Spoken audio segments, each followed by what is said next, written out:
대나TV 유튜브 구독 신청으로 저희에게 힘이 되어 주십시오.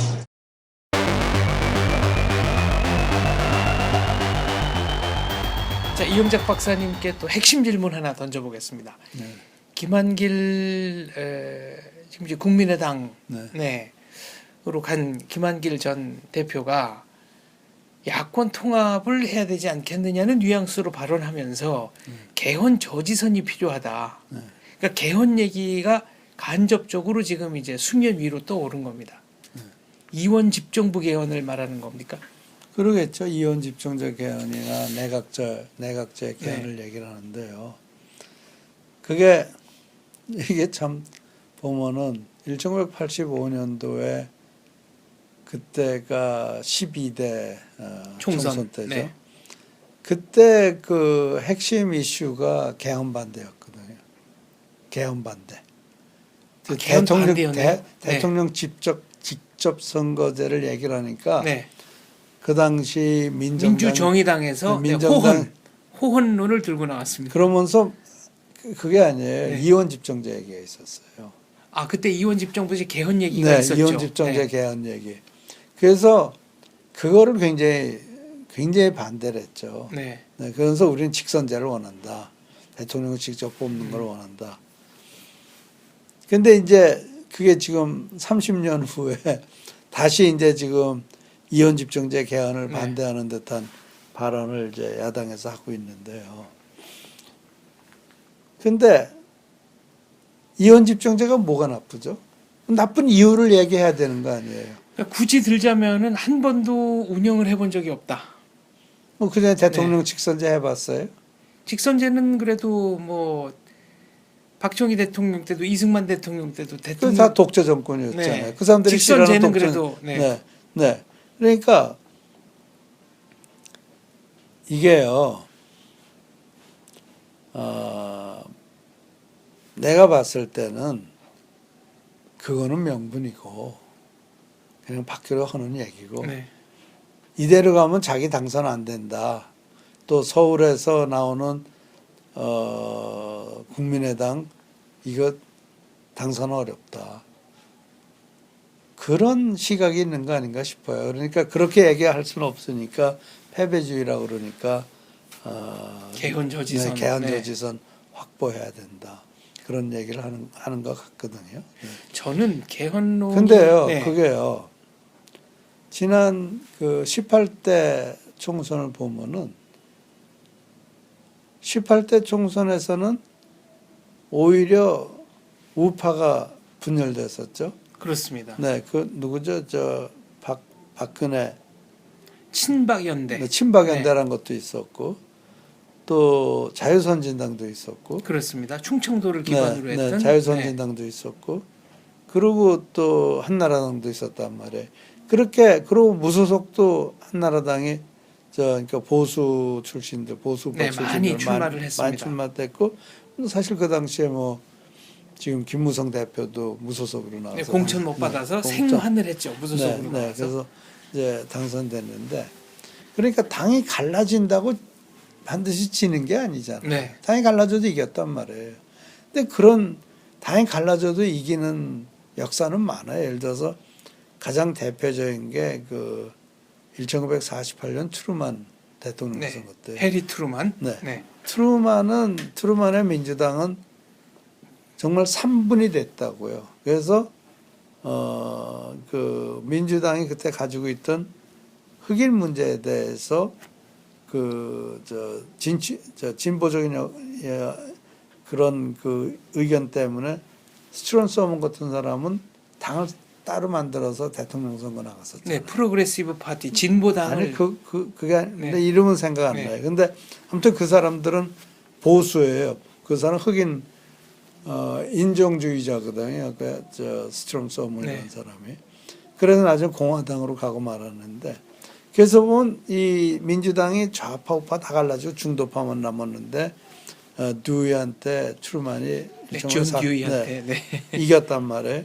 그러니까 당이 갈라졌다고 그래서 반드시 지는 게 아니고 당이 하나가 돼 있다고 또 반드시 이기는 것도 아닌 게 이제 지금 정치 아니에요. 그러니까 18대 총선에 보면은 뭐 저 노동당이나 뭐 민노당인가 뭐 그런 거 있었지만 사실은 그 당시에 보면은 좌파는 거의 네. 하나로 뭉쳐 있었지만 참패했잖아요 그때요. 네. 그래서 뭐 당이 갈라진다고 지는 것도 아니고 당이 안 갈라진다고 이기는 것도 아니고 그러면은 어떻게 하면 이기겠느냐를 생각을 해야지.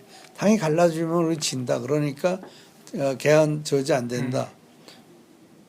그러면은 뭐 김한길 위원장이 대통령 선거라도 나가겠다는 거예요. 본인이, 내가 대통령 되고 싶은데 내가 대통령이 되고 싶은 기회가 없어지니까 나는 이 개헌을 저지해야 되겠고 개헌을 저지하기 위해서는 이 야당이 합당해야 된다. 그런 논리 아니에요. 그렇지 않아요. 논리로 보자면은. 근데 그 사람 대통령 나갈 거 아니잖아요. 중요한 건 자기가 당선되면 되는 거 아니에요. 그리고 지금, 네. 자기가 당선되려고 그러면 아까 얘기했지만 호남의 민심이 국민의당으로 돌아서면은 수도권 민심도 연동이 돼서 돌아가면서 이 김한길 대표의 위원장도 지지, 지지율도 네, 올라갈 수 있는 올라갈 거예요. 수 있는 네. 그런 거란 말이에요. 지금 현재 광진에서는 뭐 3위로 나옵니다. 그런데 네. 개헌론이 동력을 얻는 주요 배경 가운데 하나는 국회에 대한 국민들의 불신 이거 아니겠습니까? 19대 국회에 대해서는 뭐 국민들의 원성이 자자했습니다. 근데 20대는 더 할 거래요. 아 그런가요? 지금 이대로 그대로 가는데요. 그러니까 국회 선진화법 자체가 그대로 없어지지 있죠. 않아요? 네. 그 국회가 지금 여야가 합의하는 국회 열지도 못하죠. 또 뭐 상임위원장 다 나눠 먹게 하죠. 네. 또 국회의원들 모든 특권 다 가지고 있죠. 내려놓는다고 했습니다만은 한 번 내려놓지 않았잖아요. 네. 그리고 국회는 완전히 거의 이권 집단 같잖아요. 자기네들 네. 지역구에 뭐 이렇게 돈 대주고 하는 그런 뭐 예산을 따서 뭐를 뭐 해주고 뭐 맨 그것만 국회의원이 하는 게 그게 국회의원 하는 거라면은 그럼 국회가 왜 필요해요? 지방자치단체에서 해야지 그거는. 그렇죠. 네. 그래서 이게 우리나라 국회는 굉장히 지금 후퇴하고 있어요. 근데 문제는 그리고 더더군다나요. 네. 이번에 완전히 전략공천제로 돌아가잖아요. 100% 지금 뭐 내가 그 전략공천에 대해서 친박이 그렇게 밀어붙이고 있는데 정치를 후퇴시키고 있잖아요. 아니 새로운 인물 해놨다고 해서 13대 1회로 해마다 50%씩 갈았어요. 네. 정치가 하나라도 발전했어요. 새로운 인물을 충원한 실험은 13대부터 계속 이어졌는데 네? 정치는 오히려 발전한 적이 없다. 하나도 발전 안 했죠. 네. 지금 방식 자체에 문제가 있는 거군요. 아니 그거는 물론이죠. 근데 그것보다 더한 거는 이 당내 세력을 가지고 있는 사람의 마음대로 하겠다는 거 아니에요. 네. 예를 들어서 지금 김무성 대표가 당대표라고 그러죠. 김무성 대표 완전히 무력화시켰잖아요. 친박들이 완전히 무력화시켜가지고 지금 뭐 이한구 의원이 막 자기 마음대로 하겠다는데 그게 과연 자기 마음대로 하는 건지 아니면은 이 다른 데에서 인풋이 있어서 마음대로 하는 거라는 것이 일반적인 이제 뭐 청와대에서 입김을 불어넣어서 거기에서 좌지우지되는 거라는 것이 일반화 뭐 사설 같은 것도 그런 것들이 나오고 그러는데 뭐 일각에서는, 그런 상황이 만들어지고 있잖아요. 일각에서는 또 김무성 대표가 너무 많은 권한을 행사하려고 했기 때문에 그 반작용이 그럼 말도 안 돼. 김무성 대표가 그 무슨 권한을 행사했어요?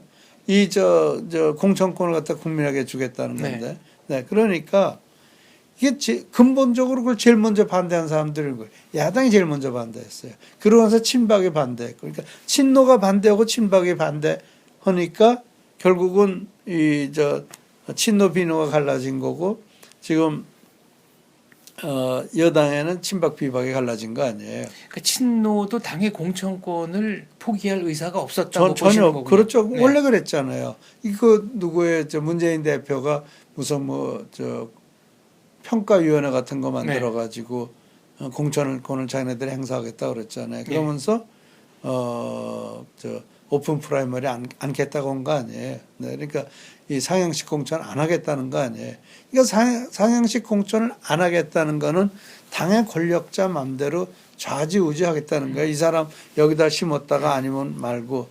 그러니까 정치에 미래가 있을 수 없는 거예요. 이 국회의원은 차기에 내가 누구한테 붙어야지 공천받는 다시 공천받을 수 있느냐를 그러니까 신경 쓸 테니까. 그거밖에 그러니까 그거 네. 눈치 보느라고 내가 우파건 좌파건 내가 우파 정당에 가 있으면 우파 행세를 해야 되는 거고 좌파 정당에 가 있으면 좌파 행세를 해야 되고 그래서 몇 달 고생해서 국회의원 되고 나면 또 4년 동안 어디 가서 정말 큰 소리 치면서 살고 그게 얼마나 좋아요. 그러니까 그 죽자 살자고 그거 하자는 거 아니에요. 그렇다고 대한민국을 뭐 발전을 시킨 게 있어요. 법을 하나 제대로 만든 게 있어요.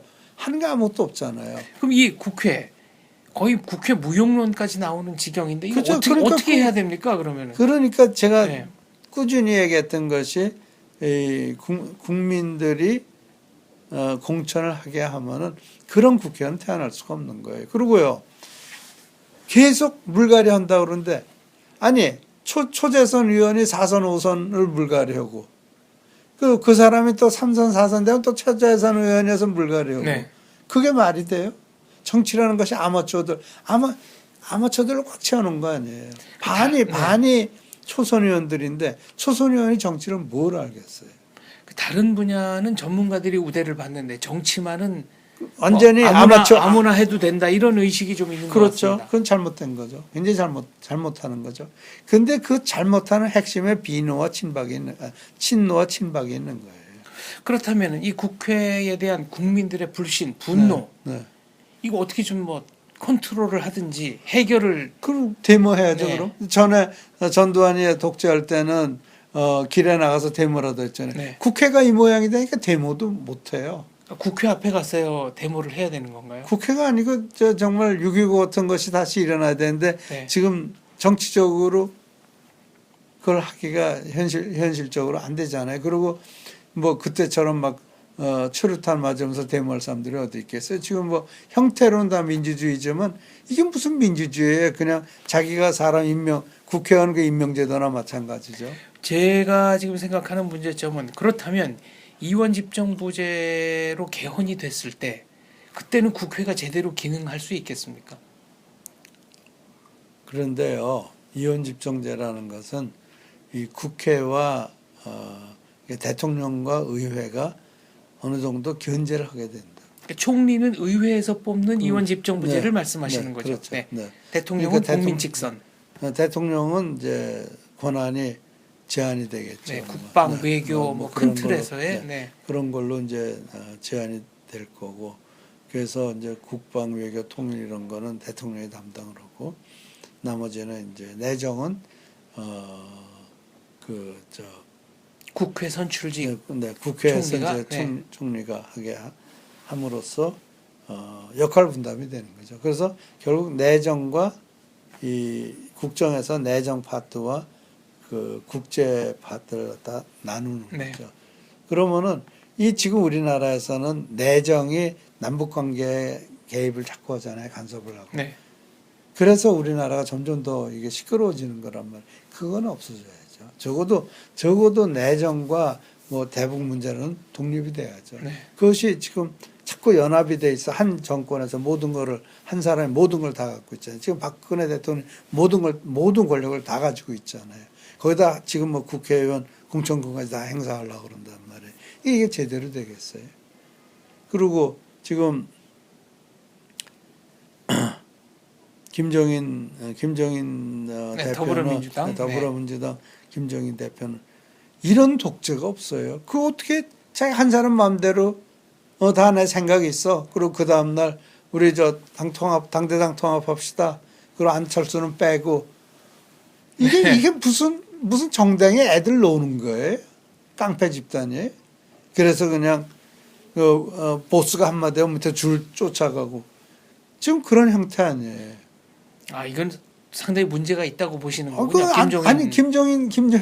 김정인 대표가 언제 당권을 잡고 휘둘러 봤어요? 해봤어요?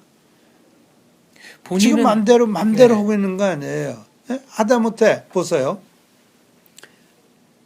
오늘 언론에 난 거 보니까 오늘인가 어저께 언론에 난 거 보니까 노조에 찾아가서 그러면 안 된다고 그랬잖아요. 그렇죠. 노조가 노조원의 권익을 대표하는 집단이 돼가고 있다. 노동자들의 권익에는 관심 없는 것 같다. 뭐 이런 취지의 얘기도 했습니다. 네. 그럼 이제 그런 말을 하면요. 그것과 일관되게 무슨 말을 해야 돼요? 그래서 노동법 개혁해야 된다. 아, 거기까지 가야 진정성이 그 진정성이 있는 네. 거죠. 그럼 여기서 이 말하고 딴 데 가서 또 당에 가서 물어. 나 그런 의미로 말한 거 아니야. 근데 언론은 노조가 이러면 안 된다라는 것만 보도하지 당에 가가지고 내 의미는 그런 게 아니어서는 안 나오잖아요. 더불어민주당 내부에서 논란이 됐던 이른바 김종인 비대위원장의 북한 괴멸론은 어떻습니까? 아니 그것도 발언을 했으면 발언했으면 그것에 대해서 뒷받침을 해야 될 거 아니에요.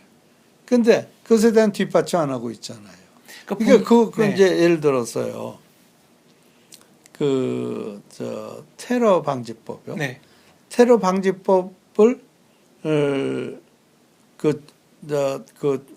필리버스터를 자기가 이러면 안 되기 때문에 중지시켰다 그랬잖아요. 네. 그럼 중지시킨 거예요. 근데 그 테러 거기 와서 필리버스터 한 사람들 다 칭찬했잖아요. 그렇죠. 그러니까 완전히 오락가락 하는 거예요. 이 사람의 태도가. 필리버스터 한 사람들이 잘못한 거다. 이런 거 필리버스터 하면 안 된다라고 얘기해야 되는데 이쪽에서는 테러 방지법 반드시 통과돼야 된다. 그러면서 또 동시에 필리버스터 하는 애들 잘했어. 네. 노동법에 대해서 노조 이러면 안 된다. 그렇지만 노동법 개혁에 대해서는 또 아무 말도 안 하고 있어. 그러니까 이 사람은 그냥 책임 없이 뱉어내고 돌아다니는 거예요. 그게 무슨 깊은 교감이 있어서 하는 게 당내 교감이 있어서 하는 게 아니고 당연하게 혼자 하는 게 아니잖아요. 근데 완전히 지금 혼자 하는 걸로 되죠. 그게 얼마나 그렇게 가겠어요. 근데 본인은 부관 체질이라기보다는 수장 체질인 것 같다. 뭐 측근에게 이런 말을. 그거는 말하기 쉽죠. 그러나 한 번도 수장 노릇을 해본 적이 없잖아요. 그래서 요번에 수장 노릇을 제대로 하겠다. 네.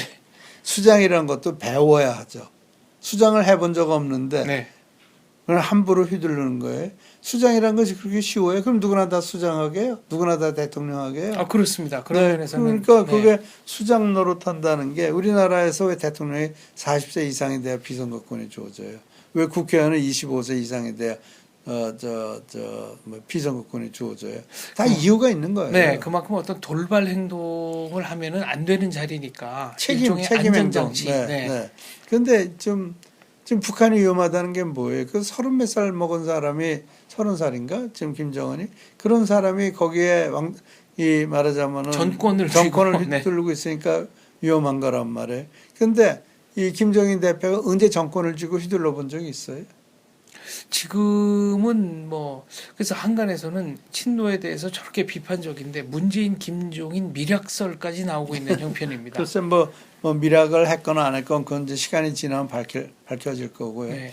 만약에 미략을 가지고 그걸 했다라면은 김정인 씨는 정말 자기 조상한테 큰 모욕을 하게 되는 거고. 가인 김병로 선생을 비롯해서. 그 좋은 집안인데요. 그러니까 그런 생각을 안 하지 않겠죠. 근데 그러면 되겠어요? 그러면 안 되죠. 그러니까 핵심은 김종인 비대위원장의 언행이 제대로 일치되지 않았다. 전혀 일치되고 있지가 않죠. 여기 가서 이 소리하고 저기 가서 저 소리하고 언론에 막 나고 그러니까 또 우우하잖아요. 그러니까 북한 괴멸을 얘기했으면은 테러 방지법도 필리버스터 당장 중단시키고 통과를 시켰어야 되는 거고. 네, 북한 인권법도 바로바로 통과시켰어야 되고 노조에 가서 그런 얘기 할 거라면은 노동개혁법도 통과시키고 서비스 법원도 통과시키고 이래야 되는 거 아니에요? 네. 근데 그런 건 다 못하게 해가면서 말로만 하고 돌아다니잖아요. 그럼 뒤에 가서 그럴지도 몰라지. 이건 내가 말로 하는 립 서비스였다. 립 서비스니까 아무 소리 하지 마. 다 정치라는 이런 거야. 그런 정치라면. 알겠습니다. 이게 정치 얘기를 하면은 마음이 좀 희망으로 차올라야 되는데 20대 국회도 19대 국회와 그것보다 더 악화되겠죠. 왜 그런가 필리버스터라는 게 19대는 없었잖아요. 이제 마지막에 있었죠. 20대는 이제 처음부터 나오는 건가요? 처음부터 나오는 거죠. 그럼 국민으로서는 유권자로서 정말 갑갑하게 갑갑하게 짝이 없겠죠. 네. 그러니까 필리버스터에다가 국회 선진화법에다가 모든 것이 다 합쳐져 가지고 최악의 국회가 됐죠. 그리고 이 사람들 이제 국회의원 되고 나면은 바로 이렇게 눈 돌려가면서 누가 차게 될까 그것만 찾아볼 거란 말이에요. 그리고 거기가 줄서기 할 거란 말이에요. 아, 그러니까 19대 국회가 최악의 국회라고 저희들은 평가하는데 20대 국회는 이게요. 박근혜 대통령이 네. 무슨 생각을 하시건 간에 일단 총선 끝나고 나면 박근혜 대통령은 이런 과정을 거쳐서 국회를 했기 때문에 국회 연도를 했기 때문에 자기가 거의 지명하다시피 해서 뭐 비례대표까지 네. 이현구 의원이 한다는 공천권을 행사한다면 행사하겠다고 그러는 거. 그건 뭐 거의 청와대가 하는 거나 마찬가지니까 그렇게 되고 났는데 그러고 나면은 국회 전체가 자기 사람 박근혜 대통령의 사람은 자기가 공천한 사람 외에는 자기 사람이 하나도 없는 거예요. 그러면은 그게 뭐 반이라고 그래봐요. 반이라고 그래도 국회의 4분의 1밖에 안 되는 거예요. 네. 3분의 1, 4분의 1밖에 안 되는 거란 말이에요. 그러면은 그거 가지고 뭘 하겠어요? 자기가 완전히 소수파 되는 거 아니에요? 그래서 박근혜 대통령이 국회 선거 공천권에서 완전히 손을 놔야 돼요. 그리고 예를 들어서 새누리당 국회의원들은 모두 다 내 파다. 이렇게 생각을 하면 되는데 내 마음에 안 들어. 진실하지 않아. 저 사람 약속 안 지켜. 내 사람 아니야. 그러니까 저 사람 잘라내. 이러면 안 된다는 거죠. 그러면은 네. 결국은 이번 총선 끝나고 나면요. 우선 박근혜 대통령한테 찍혔다가 살아온 사람들은 다 등 돌릴 거고 그리고 줄서기 잘해서 지금 친박 진박한 사람들 다 줄서기 잘하는 사람들인데 그 사람들이 어디가 줄서겠어요. 박근혜 대통령이 끝났는데. 네. 그러면은 이 정권은 완전히 마비돼 버린다고요. 새누리당 의원 중에서 네. 대한민국에게 좀 반대한민국적 언행을 했던 분들은 어떻게 해야 됩니까? 새누리당에서요? 네. 어떤 분이 그런 얘기했어요? 글쎄 뭐 콕 집어서 얘기하기는 그렇습니다만. 네. 글쎄 그게 꼭 집어서 뭐 반대한민국적 언행이란 게 난 뭔지 구체적으로 어떤 행동을 말하는 거예요? 예를 들면은 역시 친북 반미적 성향의 발언을 했던 분들. 뭐 그 사람들이 그 사람들을 잘라내는 네. 거는 국민이 잘라내야지. 아, 대통령이 네, 잘라내는 대통령이 게 잘라내는 아니다. 게 네. 아니죠. 국민이 그 사람을 보내면 그런 사람도 수용하면서 하는 것이 국회고 정치거든요. 알겠습니다. 19대 국회가 최악의 국회였다는데 이건 뭐 20대 국회가 더 나빠질 거라고 예측하시니 정말 지금 이런 상태로 가면 이것부터 더 나쁘죠. 정말 갑갑합니다. 갑갑한 대로 인터뷰는 여기까지 하겠습니다. 네. 감사합니다. 네.